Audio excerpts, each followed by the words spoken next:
ओम श्री गणेशाय नमः। आइए जानते हैं साल 2026 में सकट चौथ का व्रत किस दिन रखा जाएगा। माघ महीने के कृष्ण पक्ष की चतुर्थी तिथि को हिंदू धर्म में सकट चौथ, तिलकुट चौथ और माघी चौथ के नाम से जाना जाता है। यह चौथ साल की सबसे बड़ी चौथों में से एक मानी जाती है। यह व्रत विशेष रूप से संतान की रक्षा, सुख समृद्धि और सभी प्रकार के संकटों से मुक्ति के लिए रखा जाता है।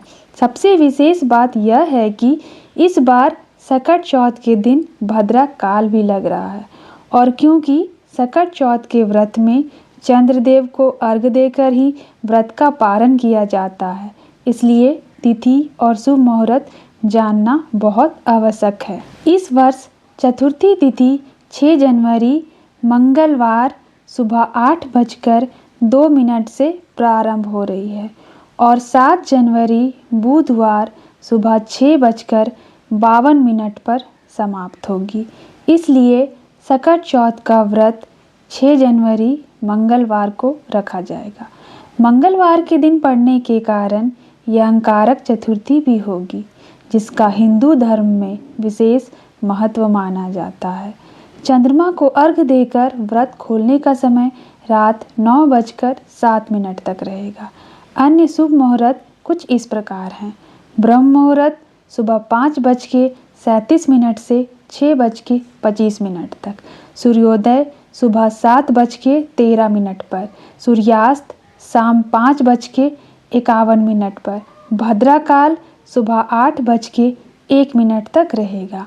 इस दिन भद्रा का वास मृत्युलोक में भी रहेगा, इसलिए सुबह 8:01 से कोई भी शुभ और मांगलिक कार्यों पर रोक मानी जाती है। हालांकि पूजा पाठ किया जा सकता है, लेकिन जो लोग भद्रा का विशेष ध्यान रखते हैं वे सुबह 8:01 के बाद पूजा कर सकते हैं। अभिजीत मुहूर्त दोपहर 12:11 से 12:53 तक रहेगा।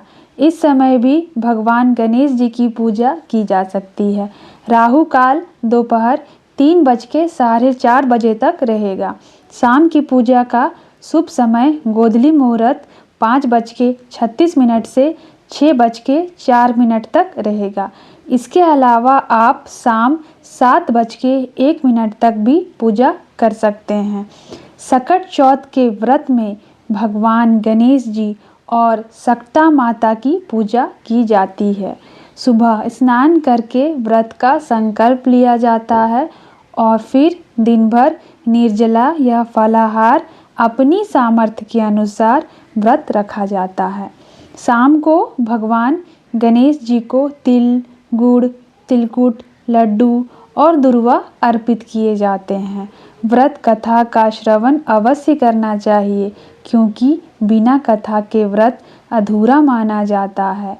रात में चंद्र दर्शन के बाद ही व्रत खोला जाता है।